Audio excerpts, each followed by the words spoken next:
Oh, okay.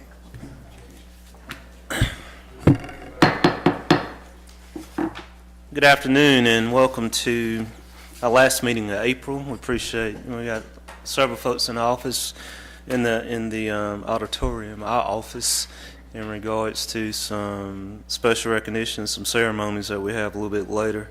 And we'd like to welcome you guys and also anyone who's watching us on our Electric City Television.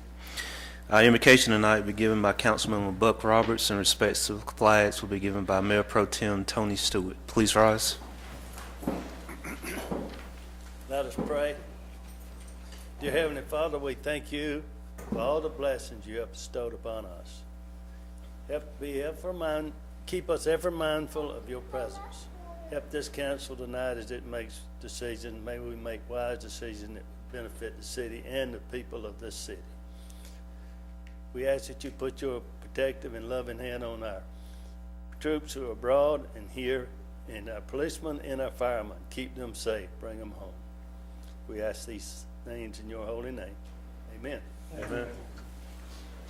Pledge allegiance to the flag of the United States of America and to the republic for which it stands, one nation, under God, indivisible, with liberty and justice for all.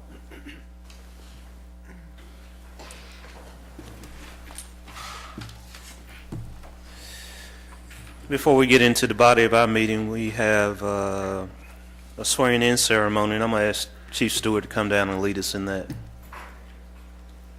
Chief. Thank you, Mayor. Thank you, Council. We have two officers to swear in tonight. I'll give you a little brief on both these officers. One is coming to us from transfer from the Anderson County Sheriff's Office, employed, and one is a fairly recent graduate of the Criminal Justice Academy and has completed his FTO program. Chris, if you want to make your way on down, Chris Hagood is a graduate of Westside High School. He started with the city as a fire explorer in the year 2000 and worked at the city fire department for 7 years. Hagood was then employed by the Anderson County Sheriff's Office in 2011, became a certified officer, and then transferred to our department this past year, within 2 months ago. Second officer, Chandler Skipper, if you'd like to come on down. Chandler is a graduate of Anderson Home School and a native of Anderson. Skipper participated in numerous community activities across the East Coast as well as internationally. He's currently enrolled at Anderson University, where he's pursuing a career in criminal justice, and also has been employed with the city since 2013. Chris, I believe you have some family here that you'd like to recognize. My wife Stacy, my daughter Reagan, and son Bryson. And Chandler, I know you have some family here also that I appreciate here, and I know you'd like to recognize. I do. I have my dad, John Skipper, his wife, Judy, and my wife, Rachel. Thank you for being here, Sheriff. If you guys come over here, raise your right hand. I, Chandler Skipper. as a police officer of the city of Anderson, As a police officer of the city of Anderson, do solemnly swear or affirm do solemnly swear, that I am duly qualified, according to the Constitution of this state, according to the Constitution of this state, to exercise the duties of the office to exercise the duties of the office to which I have been elected, to which I have been elected, and that I will, and that I will, to the best of my ability, to the best of my ability, discharge the duties thereof, discharge the duties thereof, and preserve, protect, and defend the Constitution and preserve, protect, and defend the Constitution of this state and of the United States. of this state and of the United States. So help me God. So help me God. This is your statutory oath. I, Christopher Hagan. I, Chandler Skipper, as a police officer of the city of Anderson, as a police officer of the city of Anderson, will equally, fairly, and impartially, will equally, fairly, and impartially, to the best of my ability and skill, to the best of my ability and skill, exercise the trust reposed in me, and will use my best endeavors to preserve the peace and carry into effect, according to law, the purpose for which I've been elected. the purpose for which I've been elected. So help me God. So help me God.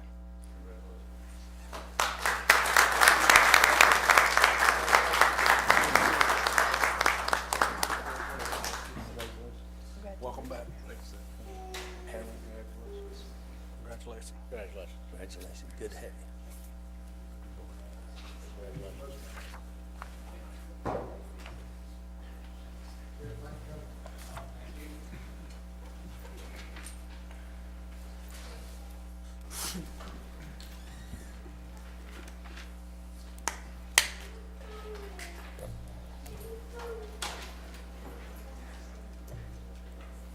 I have a proclamation I'd like to read. I'm going to ask the chief to come back down. While he's making his way down, I'll go ahead and start with the proclamation. It's National Police Week 2014, and the proclamation reads, whereas the annual observance of the National Police Week recognizes the services and sacrifices of those law enforcement officers killed in the line of duty while protecting our community and safeguarding our democracy, and whereas there are approximately 900,000 law enforcement officers serving in communities across the United States, including dedicated members of the Anderson Police Department, and whereas nearly 60,000 assaults against law enforcement officers are reported each year, resulting in approximately 16,000 injuries, and whereas since the first recorded death in 1791, almost 20,000 law enforcement officers in the U.S. have made the ultimate sacrifice and been killed in the line of duty, including 4 members of the Anderson Police Department. And whereas the names of those dedicated public servants are engraved on the wall of the National Law Enforcement Officer Memorial in Washington, D.C., and whereas 25 new officers of fallen heroes are being added to the National Law Enforcement Officers Memorial this spring, including 105 officers killed in 2013 and 125 officers killed in 2012, Whereas this service and sacrifice of all officers killed in the line of duty will be honored during the National Law Enforcement Officer Memorial's 26th annual candlelight visual on the evening of May 14, 2014. And whereas May 15th is designated as Police Officers Memorial Day in honor of all the fallen officers and their families, and U.S. flags should be flown at half-staff. Therefore, be it resolved that the City of Anderson designates May the 11th through the 17th, 2014 as National Police Week in the City of Anderson, and publicly salutes the services of law enforcement officers in our community and communities across the nation.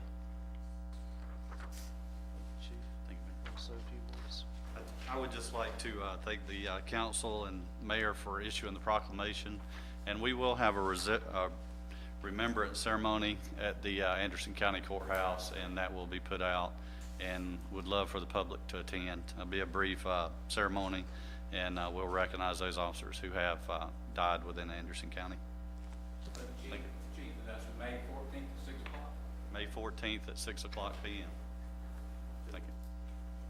Thank you, Chief.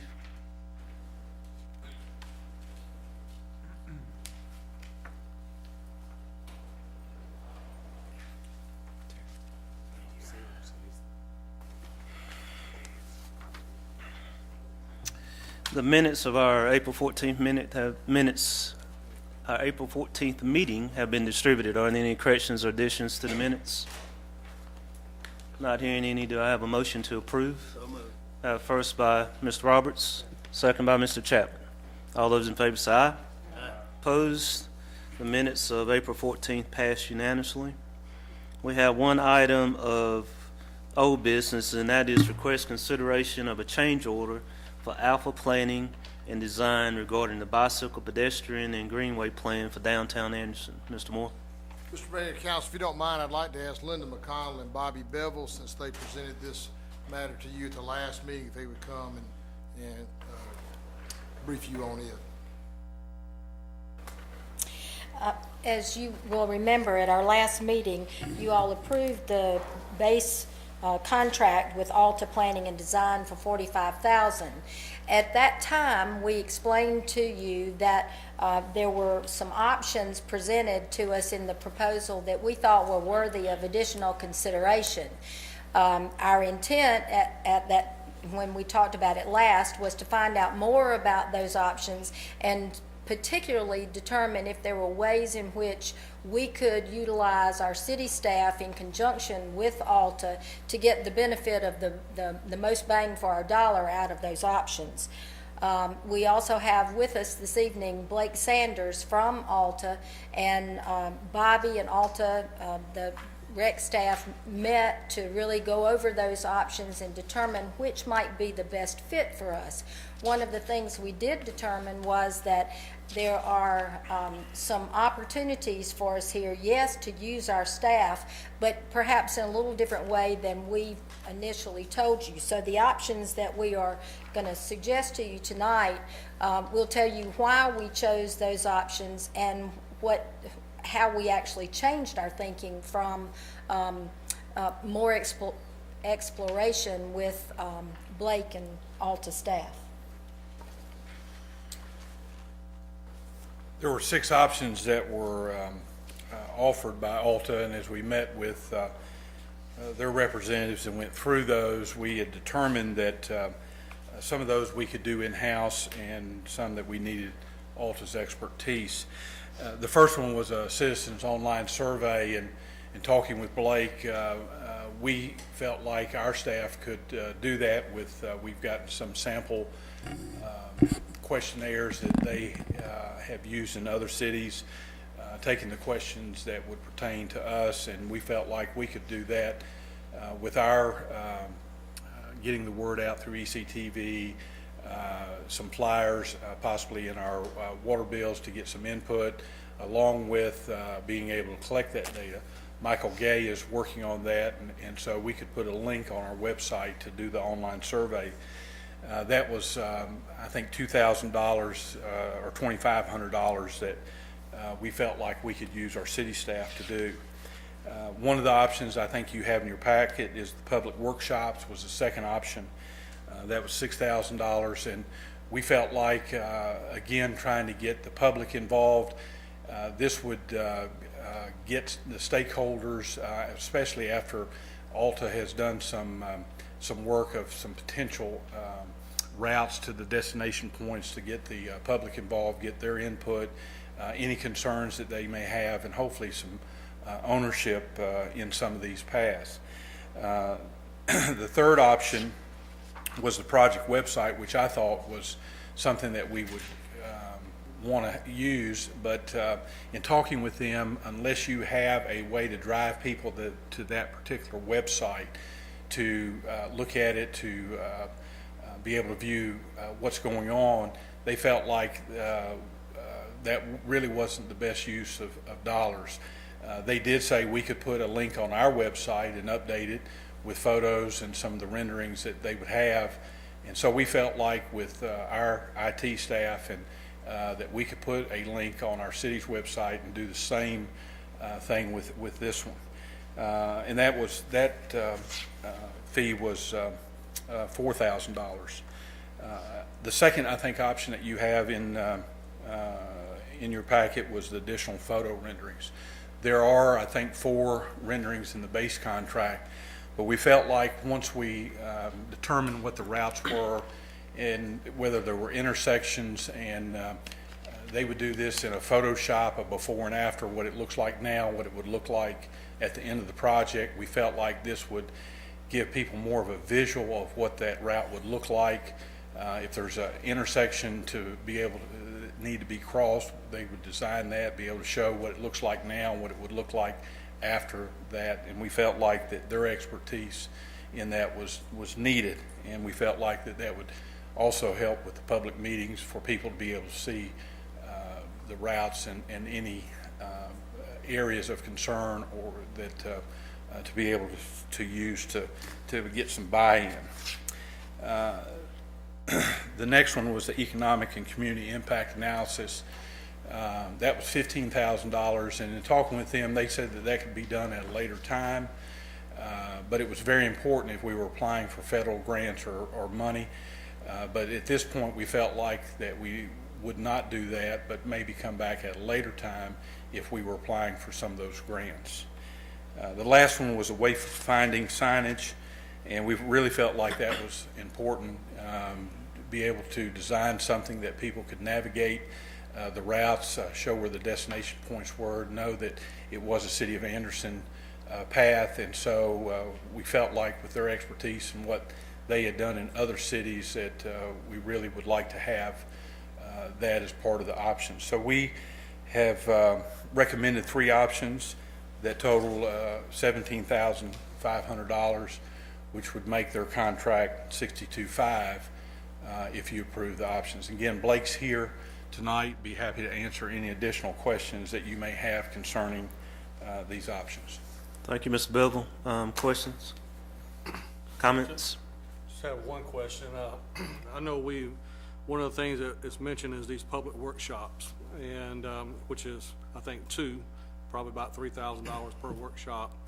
How do you propose to, I guess for individuals in my particular ward, rely heavily on public transportation to get to and from places, probably don't have a lot of computers in my neighborhood, so you rule out online surveys, you rule out probably getting to a central location for a community meeting for input. So how would you get public input from people who typically look to have things in those particular neighborhoods? I know in the past, when we've embarked on several projects, we've had a couple community meetings in Dr. Thompson's ward and my ward and other wards, so that way you got the good feel from everybody throughout the city instead of just a certain segment of the population. So just want to hear how you plan to address that. Well, I think we could attend the community meetings and try to get information out there, but also get some input from those people on how they feel like the best way to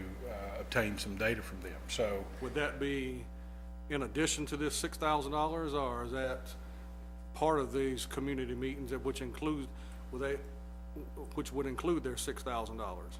well, those would probably be handled by our staff to attend some of those meetings and to try to gather the data. Now, I'm sure that Blake and his staff, if they were available, would not mind to attend some of those to gather some input. And Blake, I'm speaking out loud, so if you... I guess my question is, if staff was planning on doing that, why couldn't staff just do it all to begin with and save the $6,000?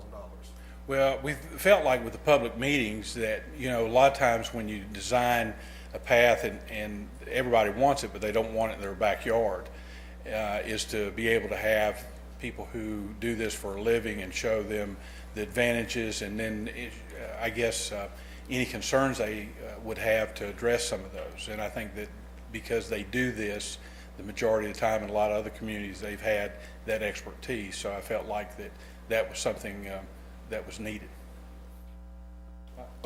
Anything, Mr. Stewart? Well, I guess the only thing I just want to make sure is that whatever information is being disseminated, that is being disseminated to all the citizens of the city, and everybody's going to have equal access to that information and not be constrained to because of transportation purposes or not having a computer and not being able to hear what's going on. I just want to make sure everybody, all citizens, have equal input.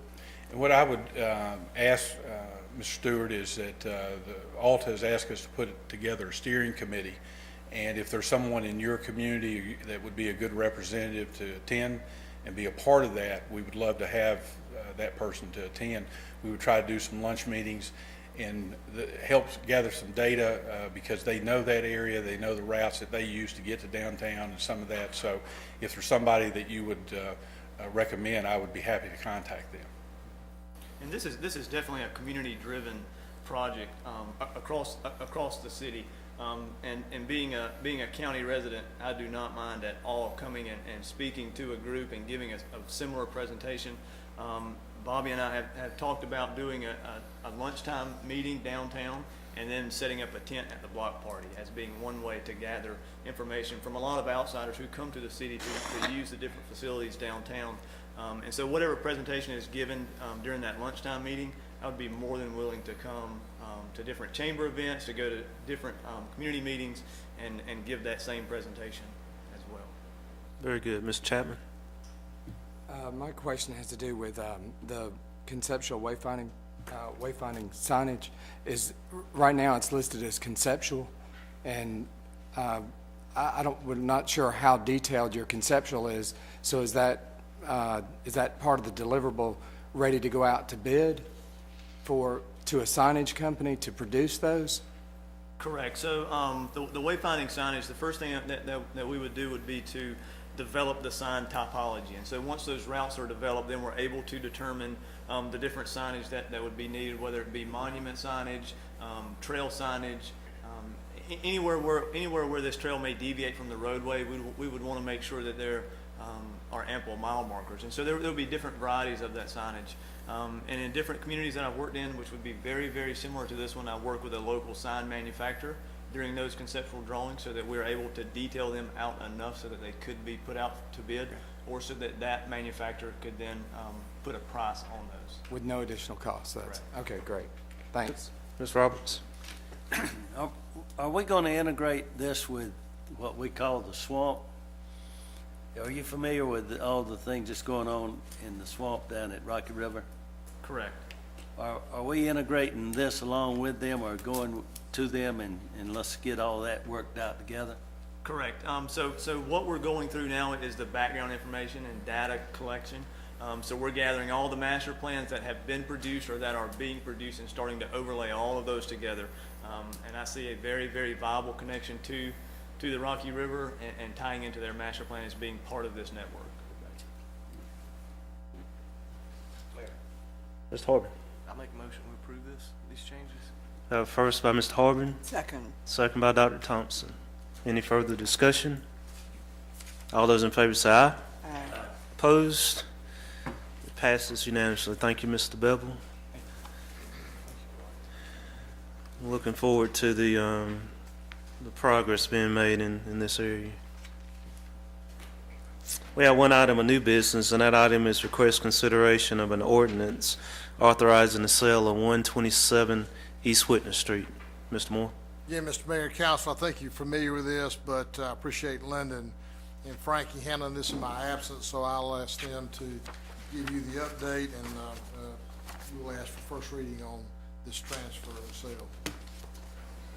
Yes, this is the contract to sell 127, excuse me, East Whitner, which is adjacent to Carolina Wren Park.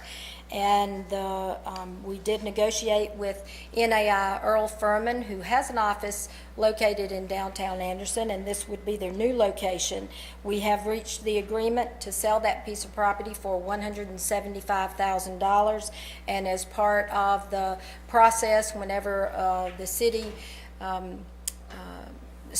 disposes of a piece of property, an ordinance is required to affect that sale and that purchase. The contract does provide that the city will retain a first right of refusal for a period of 20 years. And the good thing, in addition to having a tenant for that building, this does put that property on the tax book, so it is, and it has will have a very viable occupant and owner in it. So we're see this as moving in the right direction and producing the types of results we would want to see as a return on our investment. Good, thank you. Appreciate it. I know we talked about this a great deal over the last month and a half or so. Any other comments or questions about the contract?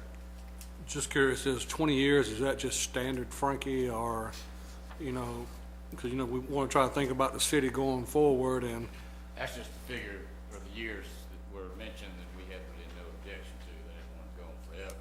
Frankie didn't think he'd be here longer than that. But it would be in the deed itself, so that it would be something that they did say that the future buyer would be aware of. Any other comments, questions? I'd entertain a motion. I move that we accept the price offered for this building. First by Dr. Thompson, Second. second by Mr. Harbin. Any further discussion? All those in favor say aye. Aye. Opposed? It passes unanimously on the first reading. Administrative briefing, Mr. Moore. Thank you, Mr. Mayor. You should have your calendars in your packet, but I thought April was pretty busy, but May looks about as busy. A couple of things just to mention. In this week, the block party continues, but I thought it was worthwhile, since we talked about this building, I was in the park this morning, ran into Kerry Jones, who's one of the ones that does the block party. And their smallest crowd's been 1,000, their largest crowd has been 3,000. They've already met expectations of where they were halfway through the year in just their first month. So that's a good sign that the party, he couldn't say enough good things about it. Number two, this Friday, there's the West Side Community Center Gala. The city is a participant in that, so if you'll let Brandy know if you'd like to go. Same thing for next week is the Upstate Diversity Leadership Awards dinner in Greenville. We are a participant in that as well. Then there's the EC3 meeting on May the 8th here at City Hall. And with all those, we're going to let you off with one council meeting this month, and that'll be on the 12th, because the second council meeting will be on Memorial Day, and the city has traditionally not met on that. The final thing is, and I wish I had a number for you, but we're still working on the budget, but we're getting closer. And that series of meetings, if Peggy hasn't sent you something, she will be soon to get you to sign up. We'll start with our traditional 3 lunch meetings, try to summarize things, and then if we need to go further, we'll go further as we usually do. So that's the month of May. It'll be pretty busy. And that's really all we have in as far as administrative briefing. We do have a couple of matters in executive session. Number one is to discuss the contractual matter regarding Anderson County Transit, and that would be referencing the route to Tri-County Tech. And then we have a couple of potential litigation matters that we need to discuss. Thank you, sir. I'd entertain a motion to go into executive session. First by Mr. Harbin. Second by Mr. Roberts. All those in favor say aye. Opposed? We stand in executive session.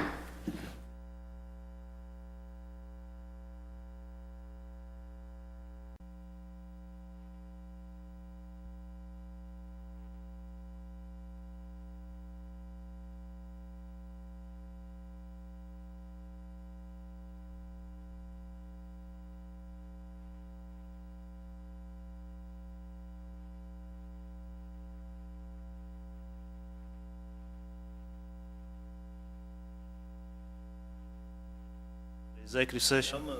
First by Mr. Roberts, second by Mr. Chapman. All those in favor say aye.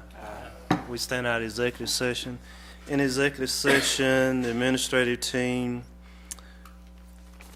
along with the city attorney, gave a review of the contractual matter in regards to the proposed Anderson County transit system with the city, and just a review only, and we've advised them to keep us abreast of the contractual matters, and no announcement on the legal advice in regards to possible litigation. I'd entertain a motion to adjourn. So moved. First by Dr. Thompson, second by Mr. Harbin. All those in favor say aye. Opposed? Stand adjourned.